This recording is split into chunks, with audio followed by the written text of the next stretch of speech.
Okay, I've got 9:30, so it is time to begin. No, so I'm 1 minute late. Huh? Okay, let me open and we will start this morning. Father, again, we're thankful for the day you've given us, and we're thankful particularly that we can be here to assemble. We have some of our church body that are traveling, others who are not here for other reasons. We ask now that you, for those of us that are gathered here physically, that you guide our thinking, guide our discussion as we open another portion of your scriptures. We ask these things in Jesus' name. Amen. Amen. Well, let me welcome you to Grace Covenant Baptist Church, Monroe, on this 16th day of July, 2023. And it may not come as any surprise that we are in 1 Corinthians chapter 13. God willing, and the electricity doesn't go out, we'll get through almost verse 3 today.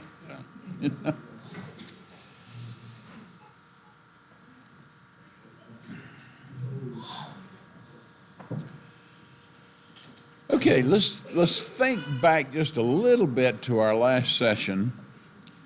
We were talking about the concept of love, or the concept of the way of love, which we found in verse 1. So in that discussion, we saw that Scripture tells us there are two great commandments that we get from Matthew chapter 22.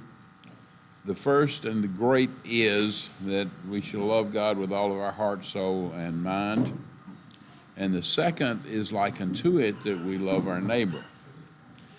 So from that, we saw that we cannot love other people until we first love God. Then we looked at how we go about loving God, and we saw that it's really not very difficult. That essentially we must remember what God has done for us, or how He has loved us. We saw that love is a supernatural quality, that God alone can give this kind of love, and this kind of love is only possible for those who love God first love God. Then we saw that the only reason we're able to love Him at all is because He loved us first. So, because of His great love with which He loved us, Ephesians 2:4. So we saw that this kind of love, the kind of love that Paul's talking about, the kind of love that we've been talking about for about the past 3 weeks, essentially is beyond our human comprehension. It's beyond anything we can understand. So let's go back to our text. Go all the way back to the beginning of verse 1. Chapter 13, verse 1 says, if I speak with tongues of men and angels, but have not love, I'm a noisy gong. And we talked about all of that except that last phrase. So what Paul is saying here, and remember our third-class conditional? And anybody remember what a third-class conditional is?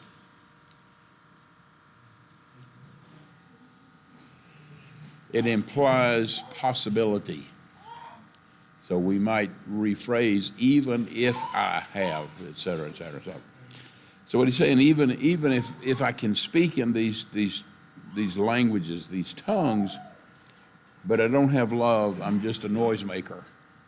It essentially amounts to nothing. So essentially what he's saying is that to be a loving person is more important than to be able to speak in all of these languages. And therefore, it's essential to learn to love. So our summary statement here would be, communication without love is useless. We're going to do a number of summary statements as we go through this. So, okay, that brings us to verse 2. We've made it all the way to verse 2 in about 3 weeks. So I guess we're doing well. This is ESV. It says, and conjunctive, he's connecting to verse 1. If I have prophetic powers and understand all mysteries and all knowledge and have all faith, so as to move mountains, but have not love, I am nothing. Notice the conjunctions. This passage is full of these conjunctions. So the second area he begins to contrast, he's already talked about languages. So here he's beginning to contrast the comparison between love and the ability to know and the ability to do.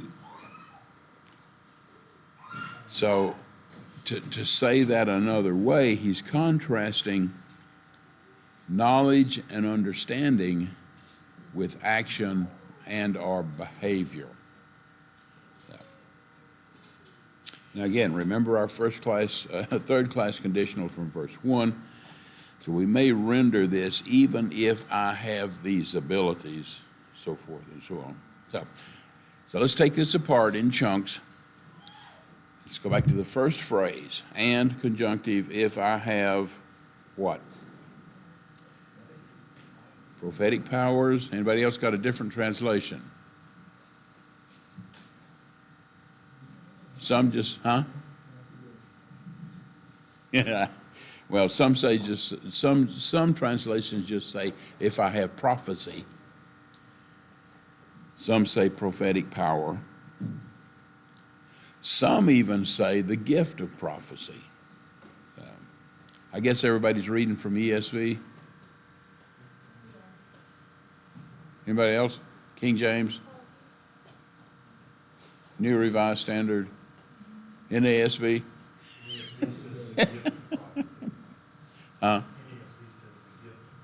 Yeah, okay.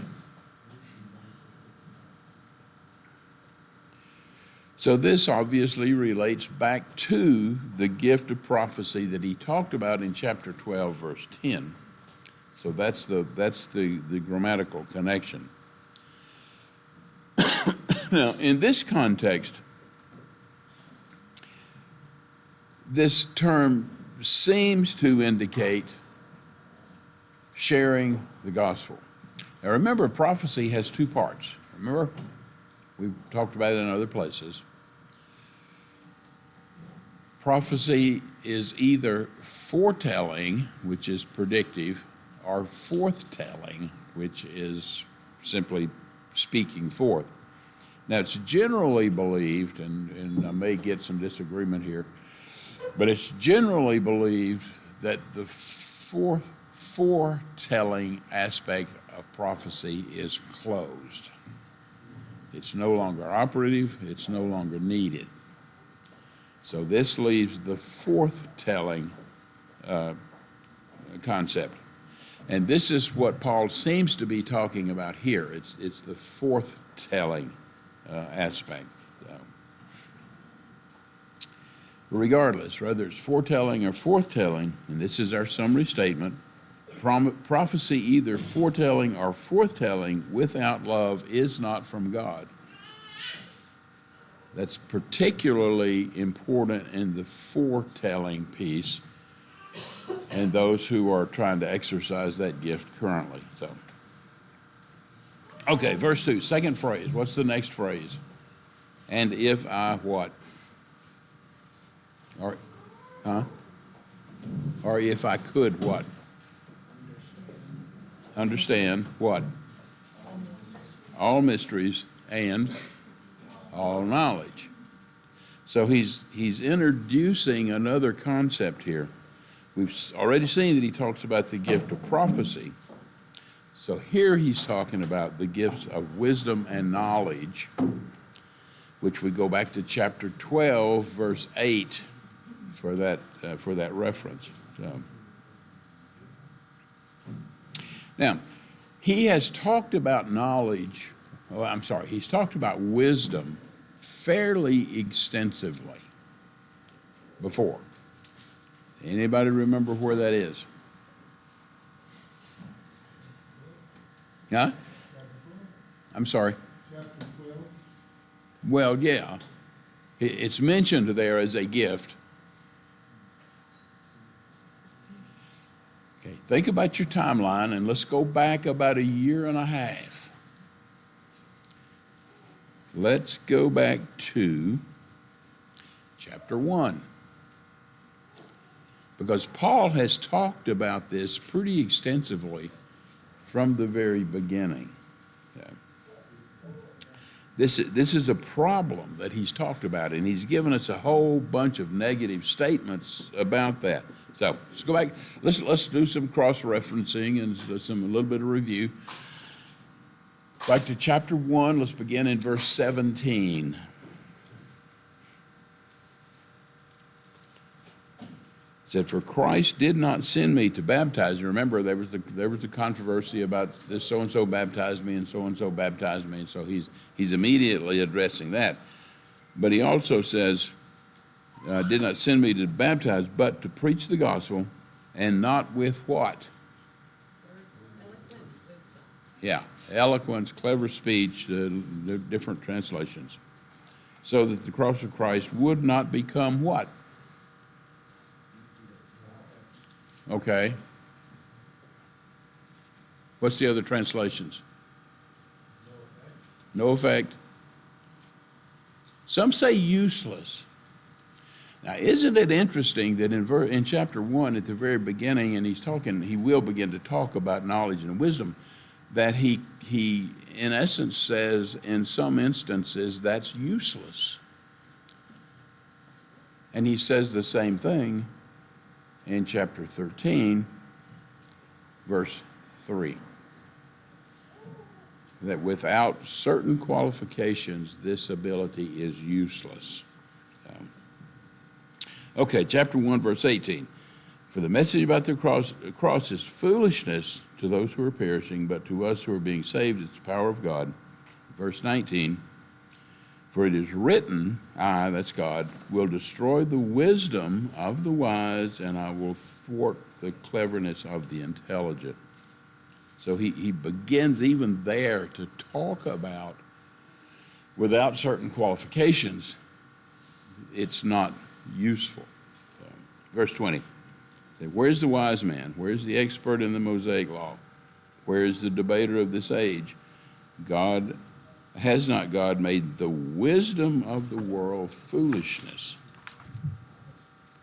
Verse 21, "For since the wisdom of God, for in the wisdom of God, the world by its wisdom did not know God."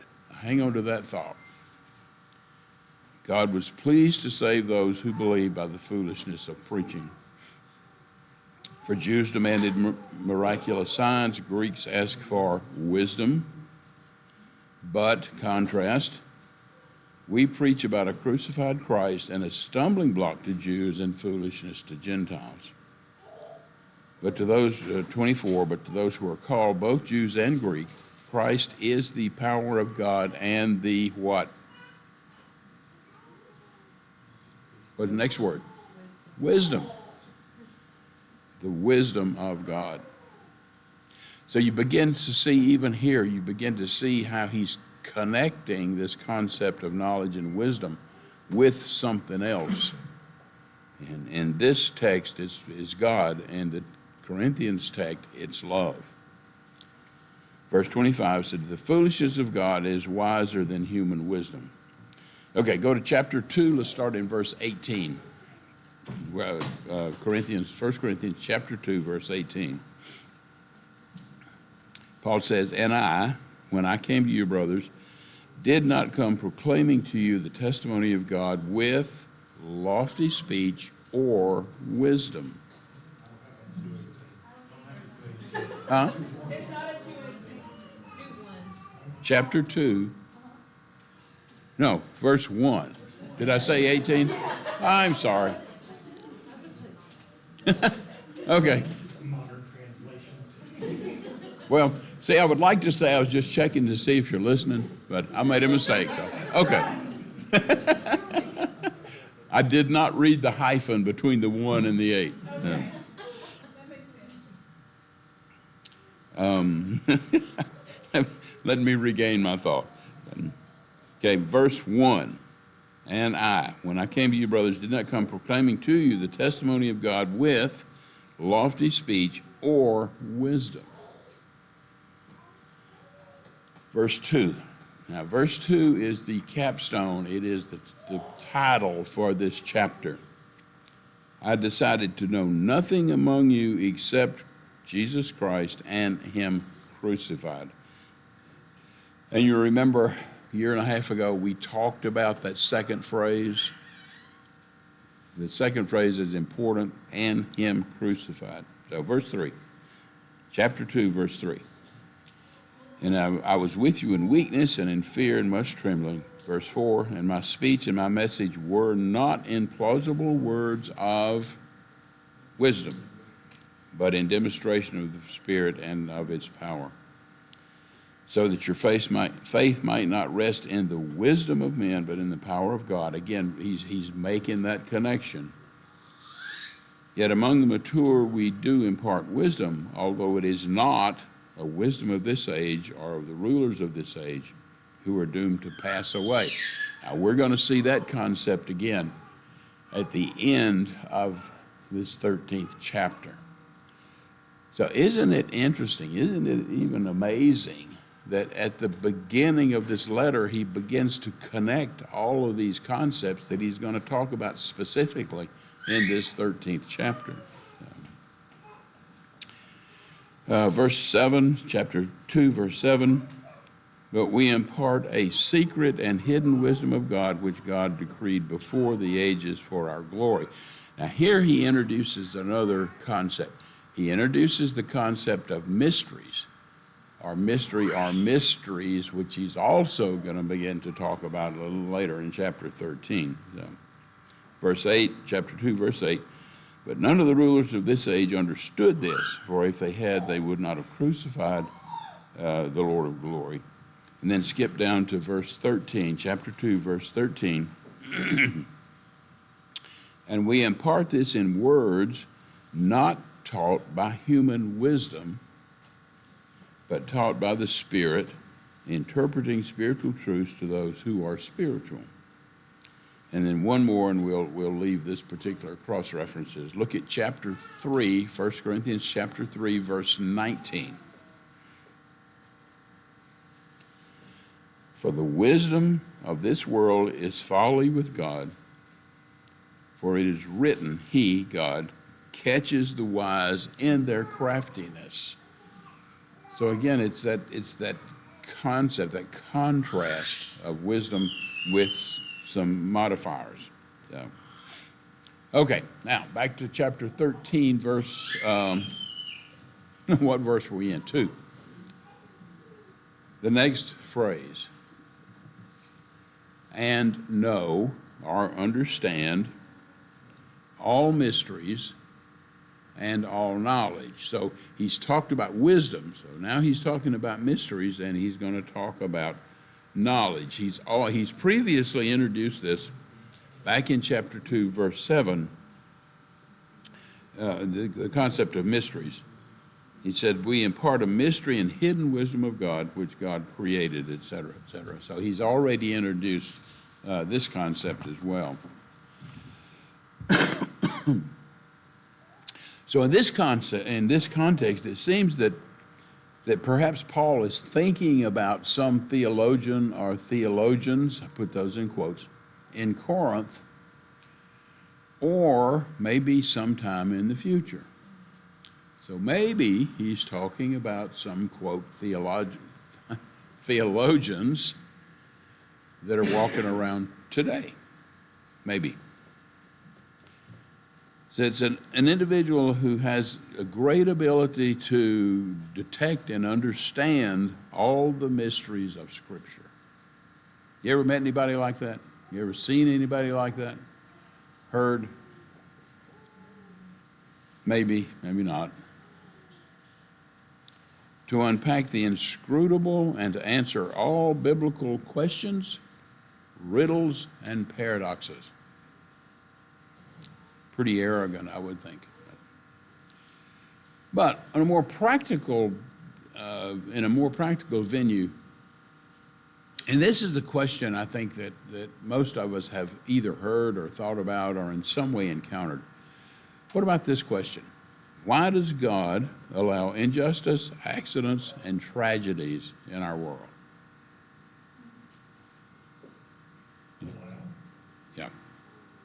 Why does he allow? Hard providence is Yeah, and we've talked about this. We have some guidance in how you would address that question. But if you think about it in its entirety, we cannot understand that. We can't unpack all of that. So, back to our text. Even if we were able to explain that, even if we were able to explain all the mysterious activities of God, and we're not a loving person, if we're difficult, cantankerous, hard to get along with, fill in the blank, and we didn't have a loving spirit, even all of that knowledge and that ability to explain is useless. So our summary statement: even perfect knowledge and all wisdom, notice the qualifiers, perfect knowledge and all wisdom without love is not from God. And that goes back to chapter 1, verse 27. Okay, next phrase. Boy, we're moving along in this pericope. What's the next phrase in verse 2? If I have what? All faith. Notice the qualifier. If I have all faith so that, what? Remove mountains. Now, isn't that interesting? Where did this concept of moving mountains come from? I'm sorry. When they were talking about the faith of a mustard seed. Yes, yes. This is Matthew chapter 7. I'm sorry, Matthew chapter 17, verse 20. You have to recognize sometimes when they're talking about the faith that moves mountains, he's in the valley of the Herodian. The Herodian was just Herod's big castle here, and they just took the mountain over here and they chopped bits of it off. They walked down the mountain, they walked up this mountain, and they put a little bit of stone there. When he talks about faith to move mountains, they actually move this mountain every day a little bit at a time. Yeah. It's not this mighty faith where I come out like Muhammad and make the mountain come to me. It's that faith that gets you through every day. Yeah, there's a lot of allusions to this. The Romans did it at Masada. It took 3 Roman legions, I've forgotten how many years, but a number of years, and they literally dug out a mountain and built a ramp up to the top at Masada. Some of us have been there. Barry's been there, so okay. But the concept here, I think he's talking about this. Like I said, this is Matthew chapter 17, verse 20. This is where Christ is talking to the disciples, and it says, He, Christ, said to them, the disciples, because of your little faith. For truly I say to you, if you had the faith like a grain of a mustard seed, you would say to this mountain, move from here to there, and it will move. Nothing is impossible for you. So that kind of introduces this concept. But, contrast, again, there is a qualifier. So go back 10 chapters, go back to Matthew chapter 7, go left 10 chapters. Matthew 7, beginning in verse 21.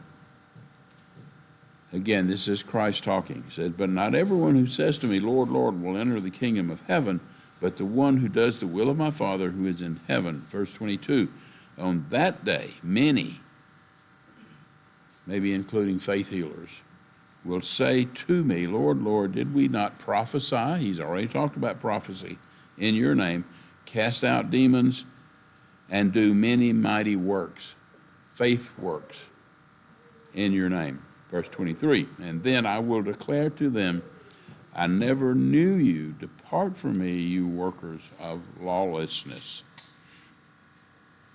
So there are qualifiers for having this particular ability or this particular gift. So even if I have miracle working power without love, I do not know God. Back to chapter 1, verse 27. So our summary statement is, even if one could move mountains by faith, if he lacked a loving spirit, it's all worthless. It's all nothing. Okay, verse 3. First word.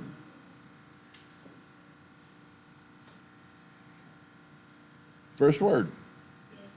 If. Yeah, if. And we know if is a third class conditional. Y'all know I'm picking. So if I give away all I have, and there's two concepts here, and if I deliver up my body to be burned, but have not love, I'm nothing. So what Paul begins to tell you, this is another contrast, and what he's beginning to talk about here is the matter of sacrificial zeal. And in other places, we've studied that, I'm drawing a complete blank here. Zeal without knowledge is dangerous. Anybody remember that discussion? Now, that's not exactly what he's talking about here, but he is talking about, or beginning to talk about, sacrificial zeal. So first phrase, if I give away all that I have. Now let me push pause here, put a parenthesis around this. How do you interpret that phrase? If I give away all that I have. Possessions, okay. What kind of possessions? Yeah, all of them. Yeah, and I think we typically kind of frame it that way, maybe in terms of money or some other kinds of possessions. And that certainly applies, but that's not the sense of what this verse seems to be talking about. This seems to imply giving away all that one has personally. You do that personally, piece by piece, as in pieces of bread. So it has a more I don't know what word I want to use. It has a more fundamental concept to it. Now, here's another one of these translational interesting things.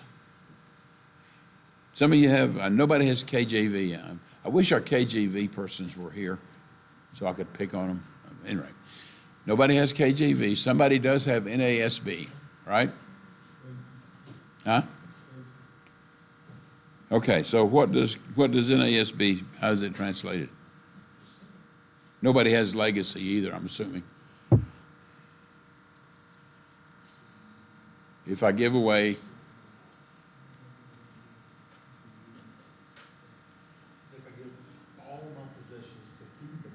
okay, yeah, right there. To feed the poor. That phrase is not in ESV. It's not in some other translations. Now, before you leave that, Casey, what do you notice about that phrase in that translation? The 4 is in italics. It's in italics. Anybody remember what that means? It's not in the original text. Not expressed. Huh? Not expressed. No, not in that phrase. But I think if you look at possessions in the Greek, it's actually a participle. The present active participle. So the idea seems to be Yeah. not necessarily the possessions themselves, but the part of giving of oneself. Yes. Which is why feed the poor is added in there as clarification. For clarification or for readability, and I'll come back to that in a minute, but the text does seem to indicate that that's the purpose for giving this stuff away. Thought, And that's what I was gonna say, I know y'all use that, the Greek interlinear, it translates, the word in the ESV translates give away all, it translates I give away in food. Yeah. And then the second one Paul, so it's Yeah. almost like I'm assuming maybe the actual Greek word had a connotation that was Yes. related to food, maybe? Yes. It says to feed with morsels, as with children who are sick. It was a little bit specific, say a lot, maybe.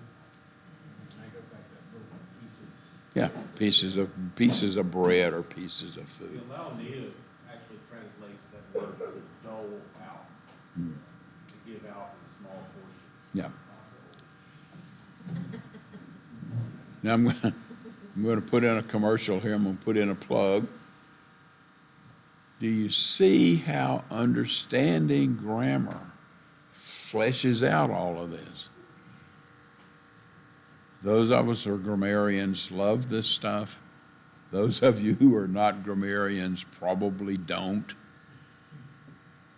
But it really adds, again, I'm drawing a blank. It adds flavor. It adds color. It adds fullness to the text.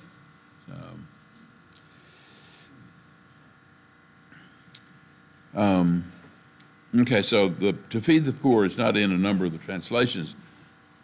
The phrase, as Rudy said, the phrase is not in the Greek text, but it is implied by the action of the verb. And it is italicized to indicate it's not in the original text. Okay, next phrase. This one is interesting. We're going to spend some time here. What's the next one?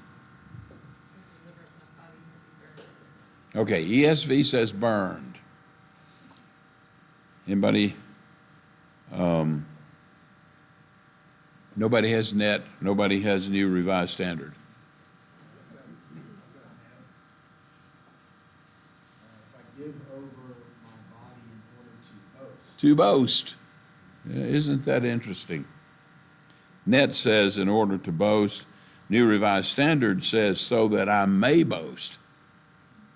Or boasting you're doing that from the burning order also. Hang on to that.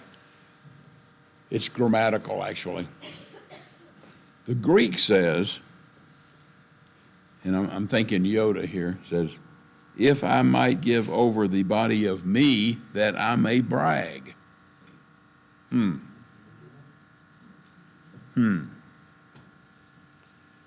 So how do we've got two manuscript options here. One says burned. The other actually says glory, but that's implied brag. So how do we reconcile that? Who's right and who's wrong? No thoughts? Okay. Let me elaborate. Let me elaborate. It's two Greek words, and I will not even attempt to pronounce them. The word for burned, and I'm going to spell them, so it's K-A-U-T-H-E-S-O-M-A-I. That's burned. The word for glory or brag is K-A-U-C-H-E-S-O-M-A-I. One letter difference.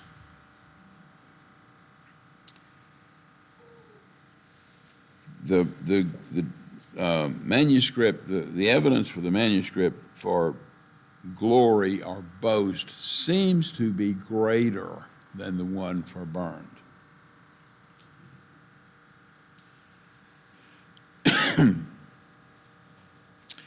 So it has manuscript support, and it's also a phrase that Paul uses a lot.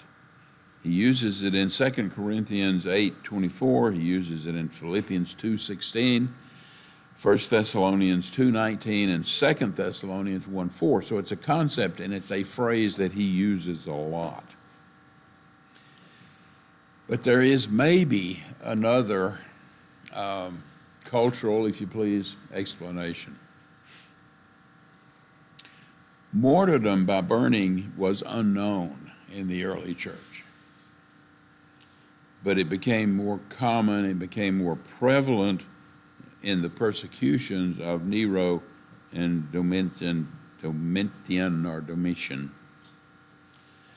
So it could be that sometime later, a scribe, given the fact that there's only one letter difference in these two words, that a scribe changed glory to burn. And we don't know that, but that is possible.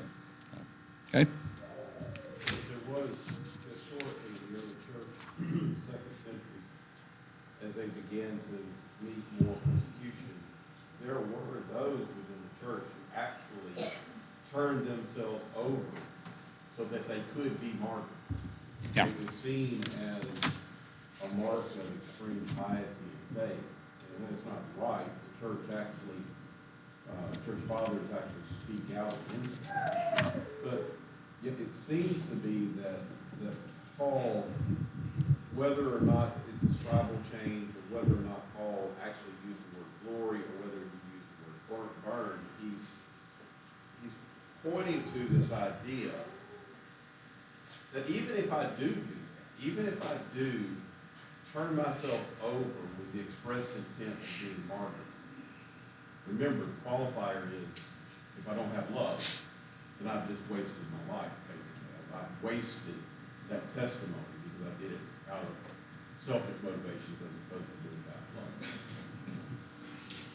Yeah, and in that vein, we can see that if we give away everything we've got, if we sell our possessions and go live in a cardboard box under a bridge, who was that?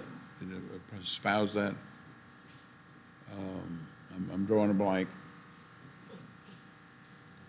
Right, recently, Yeah, not long ago. well, there's a little bit of that in Nashville. Now, he's not proposing that we do that. No, it was a specific individual, and I'm not remembering who he was. Brett, Maybe it was Pratt. in the book that he instructed everybody to give away everything he had. Yeah, I think that's him, yeah. When he got back, he bought some new stuff. Yeah. So if we do that, if we give away we sell all our stuff, we give it away, so we could impress people with our tremendous willingness to sacrifice, sometimes even to the point of pouring gasoline on ourselves and setting ourselves on fire, as some have done to call attention to a particular cause. So Paul says to do that without having learned to love will gain nothing. So we see a common pattern here. Even if I have fill in the blank from these verses, without love, it's useless. So, kind of in summary, you know, we're put here, our and we'll come back to this at another point, but our primary focus, if you please, we're put here in order to learn to love, and to live without learning to love is a waste of time. No matter how impressive our other accomplishments may be or may have been,